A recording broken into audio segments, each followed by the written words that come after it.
झारखंड की राजनीति में इन दिनों गठबंधन के भीतर ही तनातनी के सुर सुनाई दे रहे हैं। जेएमएम के कार्यकारी अध्यक्ष और सीएम मुख्यमंत्री हेमंत सोरेन आरजेडी प्रमुख लालू प्रसाद यादव से नाराज चल रहे हैं। नाराजगी की तो मुख्य वजह हैं, पहली बिहार में सीटों के बंटवारे को लेकर लालू यादव की जिद और दूसरी झारखंड के संथाल और कोलाहन क्षेत्रों में कांग्रेस की बढ़ती गतिविधियां।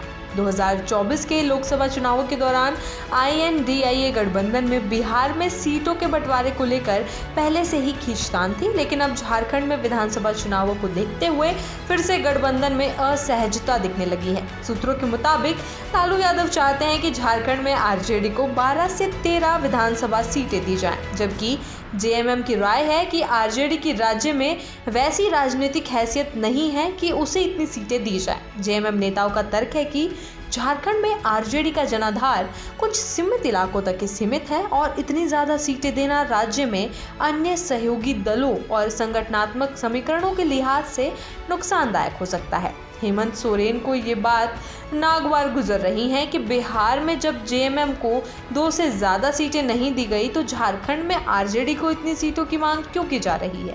हेमंत सोरेन की नाराजगी की दूसरी बड़ी वजह कांग्रेस की सक्रियता है। खासकर संथाल और कोल्हान जैसे आदिवासी बहुल इलाकों में कांग्रेस का अचानक से जनसंपर्क अभियान तेज करना जेएमएम को चिंतित कर रहा है। ये इलाके लंबे समय से जेएमएम के प्रभाव वाले माने जाते हैं और यहाँ की आदिवासी राजनीति में हेमंत सोरेन का सीधा प्रभाव है।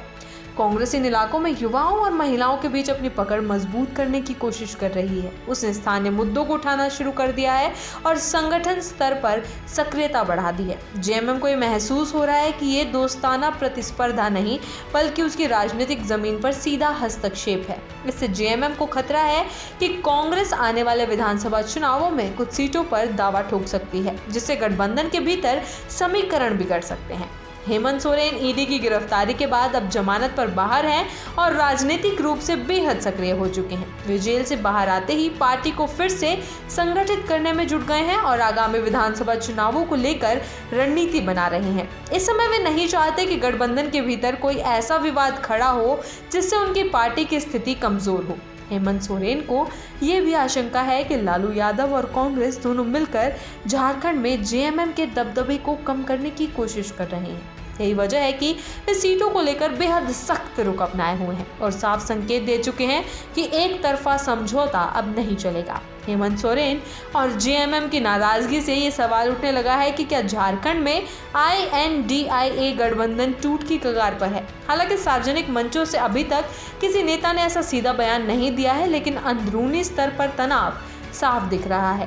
गठबंधन की एकता बनाए रखने के लिए कांग्रेस को अब मध्यस्थता करनी पड़ रही है। सूत्र बताते हैं कि राहुल गांधी और मल्लिकार्जुन खड़गे इस मामले में हस्तक्षेप कर सकते हैं ताकि जेएमएम और आरजेडी के बीच सीटों का कोई सम्मानजनक फॉर्मूला तैयार हो सके। लेकिन सवाल ये है कि क्या लालू यादव झारखंड में सीटों की अपनी मांग से पीछे हटेंगे। हेमंत सोरेन की नाराजगी केवल सीटों के बंटवारे तक सीमित नहीं है, बल्कि इसमें सत्ता संतुलन, आदिवासी राजनीति और नेतृत्व की पहचान जैसे कई परतें जुड़ी हुई हैं।